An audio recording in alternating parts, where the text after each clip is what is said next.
Hey everyone, I'm Melanie from Streamline Legal, where we help law firms get the most out of their practice management software. Today we're looking at Gmail, and specifically we're looking at the feature in Gmail called filters. You know, a lot of people talk about filters and seem to know about filters, but not as many of them seem to actually use it. So I thought it might be helpful today to go through some of the details of a Gmail filter.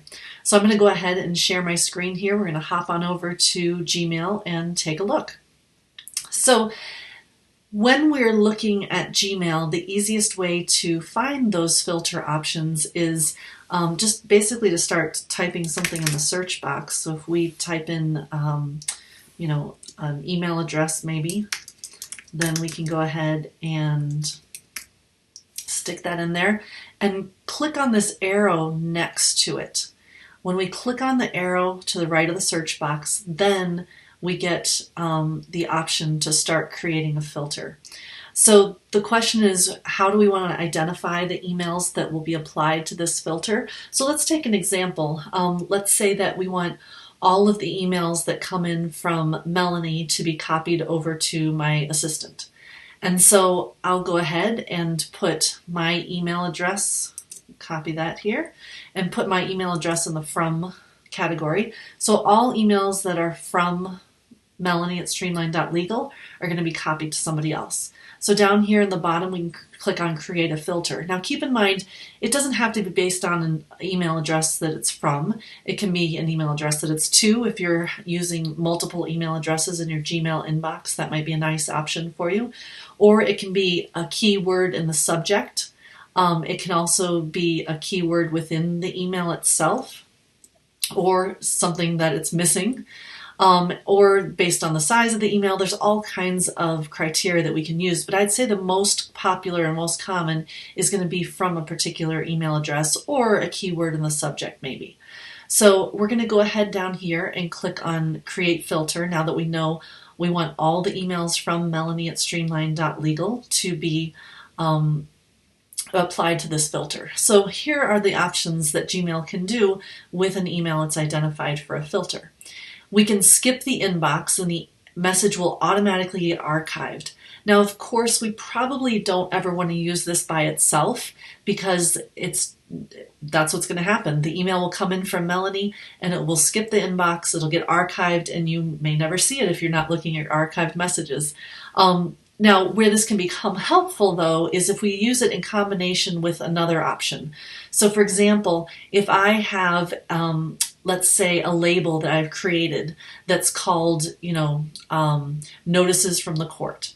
And let's say I use this skip the inbox, and then I also apply a label called, I can pick one of my labels called notices from the court. And so if I use those in combination, then the email will come in, and instead of going to the inbox, it'll skip the inbox, it'll go straight to that label called notices from the court. So that's nice because then maybe I just check that court label once a day or once a week, whatever is appropriate for your jurisdiction, of course. But that's nice because then they don't have to be clogging up my inbox all the time. Maybe I just check those once a week. Maybe I check them once a day.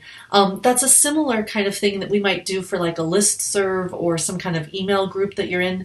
Maybe those aren't urgent messages that you need to read immediately.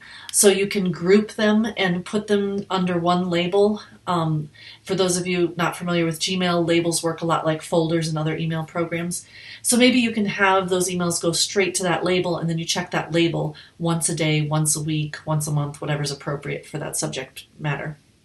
The second one is mark as read. So if you don't want that bold, I'm a new email look on your email, then we can always have it marked as read once it comes in if we want that to happen. We can also star it. So all the emails from Melanie at Streamline Legal will now be starred if we check this box. So it draws your attention to it. We just talked about applying a different label. Of course, that can be very helpful. And then we can also choose to have the email forwarded.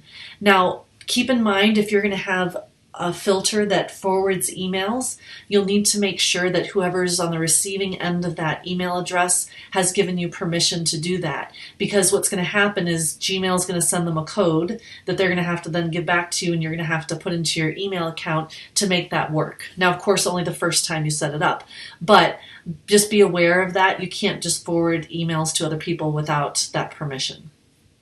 So again, this is a fantastic, if you've seen our previous videos, this is a fantastic way to get emails into your practice management software more automatically. So for example, if you have an email address for that matter in your practice management software, you can set up a filter that says anytime an email comes in from a client, from this particular client, then I want it forwarded to this particular email address. So you can set up those filters in Gmail as well. The next option is to delete it. Obviously, that's pretty self-explanatory. There's other options like never send it to spam, always mark it as important. If you have emails that you want to make sure you're not missing, and those are going to be highlighted for you so that you make sure to see them. And then never mark as important, which I don't use as often. And then categorize. For those of you using the different categories that Google will put together for you, primary, social, updates, forums, you can choose one of those categories to have your email automatically labeled as that when it comes in, or marked as that. And then lastly, Google will also allow you to apply this filter to emails that you received in the past. So obviously when we set this up, it's going to start running for future emails that come in. But if we click on this box, also apply filter to the two matching conversations, that means it's already looked for emails that fit this criteria that we've received in the past. And if we click on that box, it will apply whatever we want done to those emails as well. So it's a nice way to kind of organize your inbox as well. If you've come up with filters you want to use for the future, click on this box and it'll also apply that to emails from the past so that you have that really nice organization. So that's it. There's a lot of power in this Gmail filter, so I want to make sure that you guys know the options that you have, and from there you can start thinking of other ways to use it. So if you have a favorite filter that you're using, please feel free to drop it in the notes below. We'd love to hear about it. Thank you so much for joining me, and you guys have a great evening.